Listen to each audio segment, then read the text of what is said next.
Friends, good morning all of you.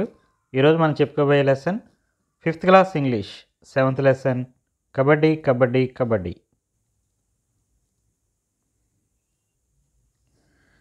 We can hear the chant kabaddi kabaddi kabaddi mostly in the villages of India. అంటే మన భారతదేశంలోని గ్రామీణ గ్రామాల్లో మనకి కబడ్డీ కబడ్డీ అనే మంత్రం ఎప్పుడూ వినిపిస్తూ ఉంటుంది. మనందరికీ తెలుసు, మన ఇండియాలో ఎక్కువగా కబడ్డీ ఆడుతూ ఉంటారు. ముఖ్యంగా పల్లెటూళ్ళలో ప్రతి ఒక్కరూ కూడా ఈ కబడ్డీ ఆడిన వాళ్ళే ఉంటారు. అంటే ఎక్కడో చోట ఎవరో ఒక పిల్లలందరూ ఈ కబడ్డీ ఆడడం అనేది మనం చూస్తూ ఉంటాం. మనలో కూడా చాలామంది ఈ కబడ్డీ ఆడిన వాళ్ళు, కబడ్డీ గురించి తెలిసిన వాళ్ళు ఎక్కువ మంది ఉంటూ ఉంటారు. Children play this game in schools, small grounds and even in the shade of trees. పిల్లలందరూ కూడా ఈ స్కూల్స్లోనూ చిన్న చిన్న గ్రౌండ్ ఎక్కడుంటే అక్కడ చిన్న గ్రౌండ్ కనిపిస్తే, చిన్న ఖాళీ ఆట స్థలం కానీ చిన్న ఖాళీ స్థలం కానీ కనిపిస్తే అక్కడ, అలాగే చెట్ల కింద కూడా ఈ కబడ్డీ ఆట అనేది ఆడుతూ ఉంటారు. It is the game of all age groups. ఈ కబడ్డీ ఆట అనేది అన్ని ఏజ్ గ్రూపులు, అంటే అన్ని వయసుల వారు ఆడడానికి అనువుగా ఉండేటటువంటి ఆట. Both the boys and girls like this game very much. బాయ్సే కాదు, గర్ల్స్ కూడా ఈ ఆటని ఎక్కువగా ఇష్టపడతారు, ఆడుతూ ఉంటారు. ఇది బాయ్స్ గేమే కాదు, ఇది గర్ల్స్ గేము. అలాగే బాయ్స్ అండ్ గర్ల్స్ ఇద్దరూ కూడా ఆడడానికి, వాళ్ళకి ఇంట్రెస్ట్గా ఉండడానికి ఉపయోగపడేటటువంటి ఒక మంచి ఆట kabaddi. During the festivals and fairs some organizations conduct kabaddi competitions. Festivals అంటే పండుగల సందర్భంలోనూ, అలాగే జాతరల సందర్భంలోనూ కొన్ని ఆర్గనైజేషన్స్, అంటే కొన్ని సంస్థల వారు లేదా కొంతమంది గ్రామ పెద్దలు కానీ అటువంటి వాళ్ళు ఈ కబడ్డీ కాంపిటీషన్స్ అని, పోటీలని పెడుతూ ఉంటారు.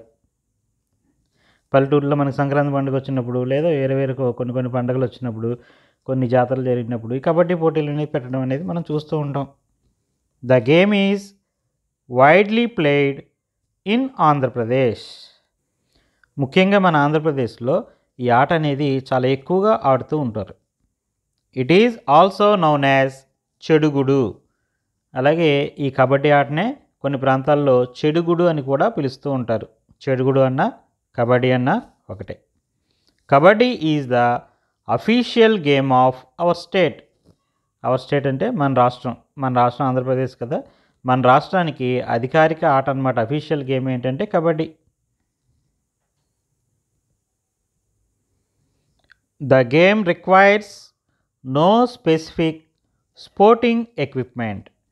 ఈ ఆట ఆడడానికి ప్రత్యేకమైనటువంటి ఆట వస్తువులు, ఆట పరికరాలు అటువంటివి ఏమీ అవసరం లేదు. కబడ్డీ ఆడడానికి మనుషులు ఉంటే చాలు, ప్లేయర్స్ ఉంటే చాలు. అంతేగాని, అంటే క్రికెట్ ఆడడానికి ఒక బ్యాట్ కావాలి, బాల్, వికెట్స్ ఇవన్నీ కావాలి కదా. కానీ ఈ కబడ్డీ ఆటకి అటువంటివి ఏమీ, ఎటువంటి స్పోర్టింగ్ ఎక్విప్మెంట్ కూడా అవసరం లేదు. A small space with an even surface is just enough to play the game. ఒక చిన్న ఆట స్థలం ఉంటే చాలు, చిన్న ఖాళీ స్థలం.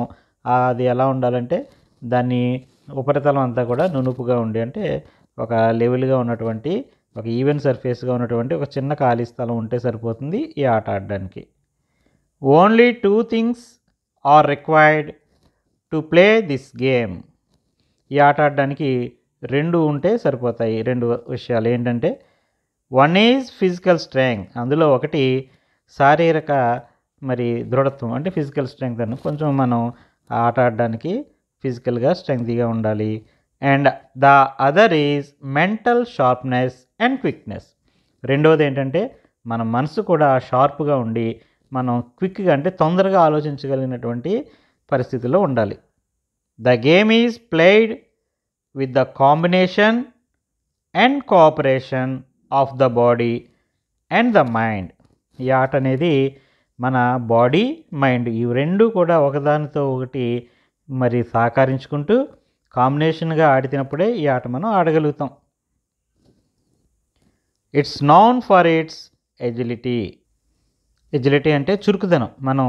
ఇది చురుకుదనంగా ఉండడానికి, లంగ్ యాక్టివిటీ మన ఊపిరితిత్తులు బలంగా పనిచేయడానికి, మజిలర్ కోఆర్డినేషన్ కోఆర్డినేషన్. అంటే ఈ మస్క్యులర్ కోఆర్డినేషన్ అంటే మనం ఉన్నటువంటి శరీరంలో ఉన్నటువంటి కండరాలు, ఈ అవయవాలన్నీ కూడా ఒకదానికొకటి కోఆపరేషన్గా ఉండడానికి. ప్రెజెన్స్ ఆఫ్ మైండ్, మన మైండ్ కూడా ఒక రకమైనటువంటి తెలివితేటలతోటి కూడి ఉండడానికి, అంటే సమయానికి తగ్గ ఆలోచన చేసే విధంగా ఉండడానికి.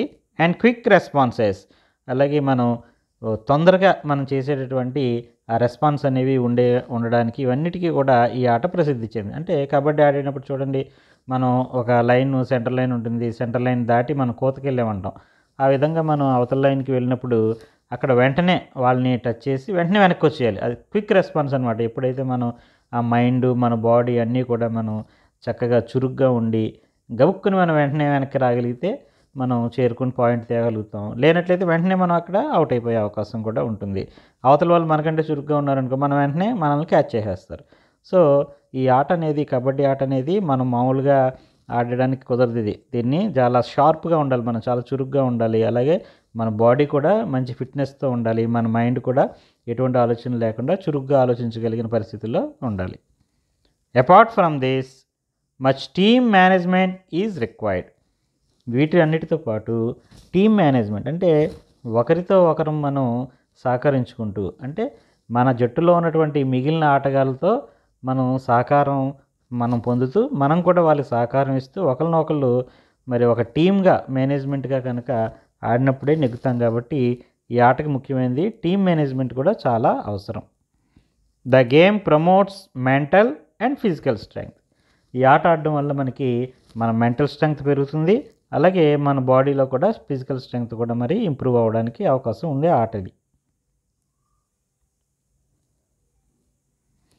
Next, kabaddi is a team game.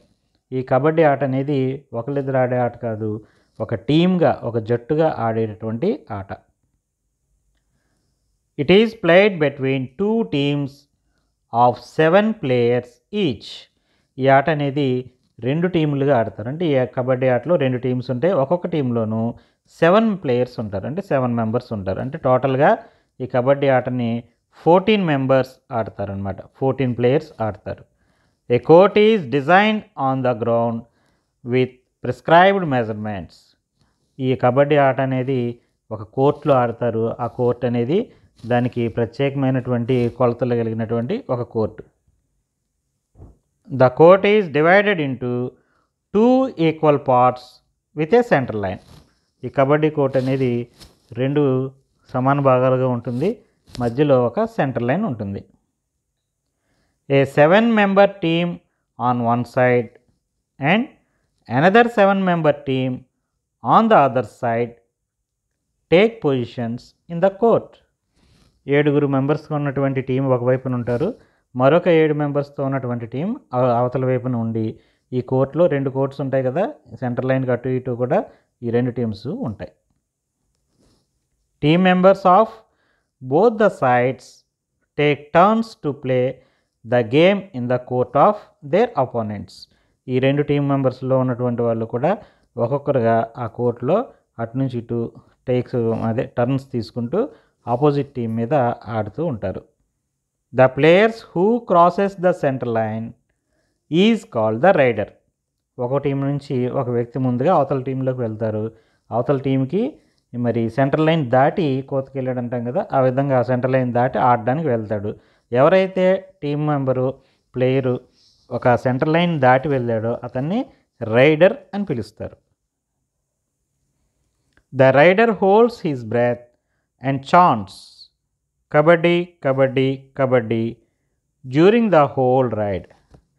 ఆ సెంటర్ లైన్ దాటి వెళ్ళినటువంటి ఆ ప్లేయర్, ఆ రైడర్ అనేవాడు తన యొక్క ఊపిరిని బిగబట్టి అతను కబడ్డీ కబడ్డీ కబడ్డీ అంటూ ఆ మంత్రాన్ని జపిస్తూ మొత్తం అతను అవతల వైపున ఎంతసేపు ఉంటాడో ఆ కోర్టులో ఉన్నంతసేపు కూడా ఆ విధంగా చెప్తూ ఉంటాడు.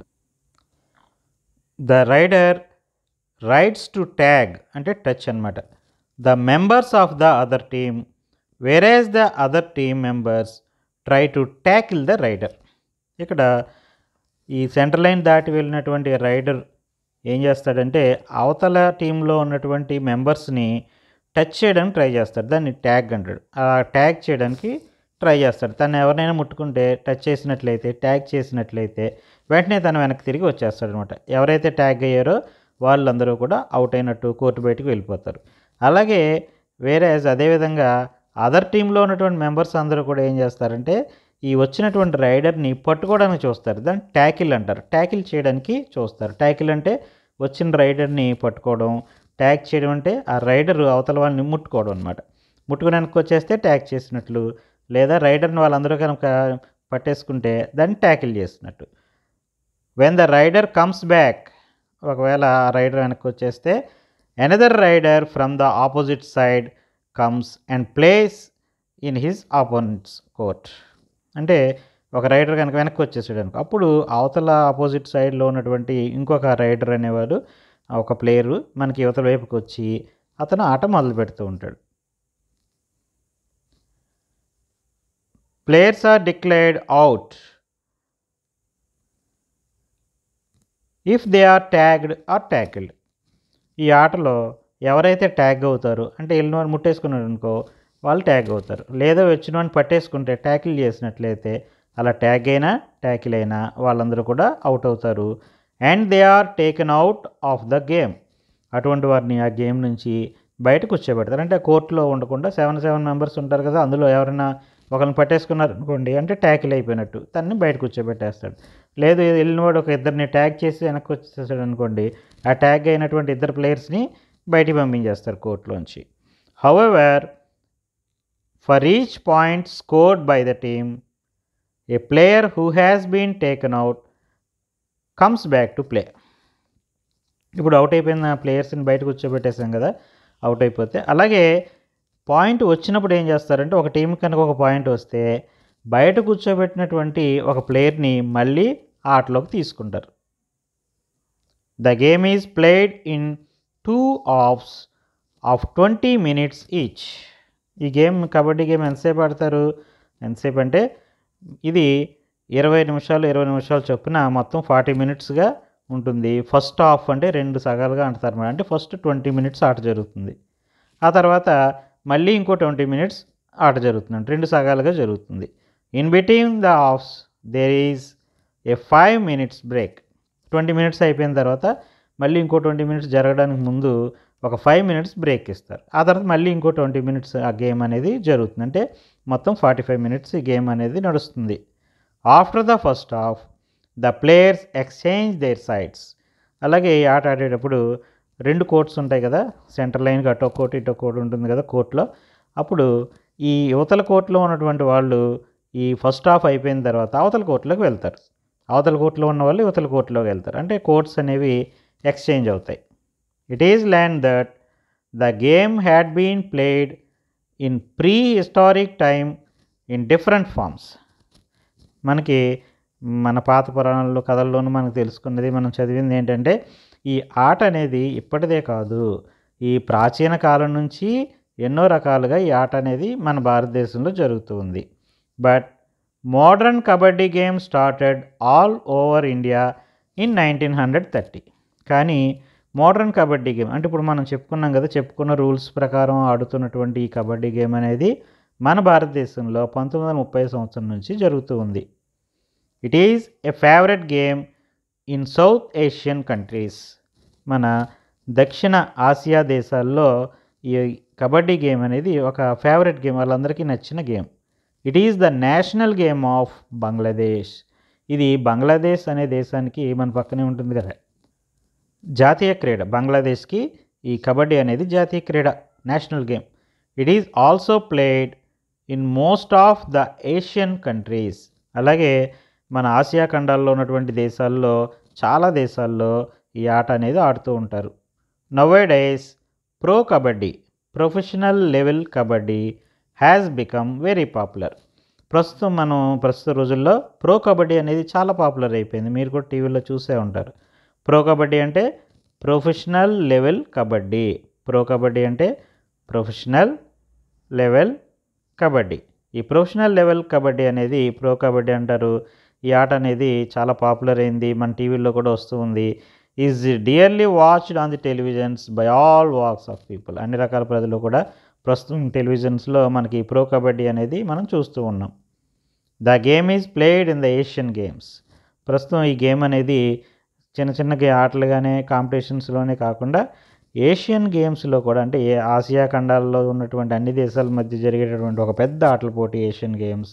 ఆ ఏషియన్ గేమ్స్లో కూడా ఈ గేమ్ అనేది ఆడుతూ ఉన్నారు. And also it may one day be included in the Olympics too. అలాగే ఏదో ఒక రోజున ఈ కబడ్డీని ఒలింపిక్స్లో కూడా ఖచ్చితంగా యాడ్ చేస్తారు. అంటే ఒలింపిక్స్ అనేది ప్రపంచం మొత్తం జరిగేటటువంటి ఒక పెద్ద ఆటల పోటీ.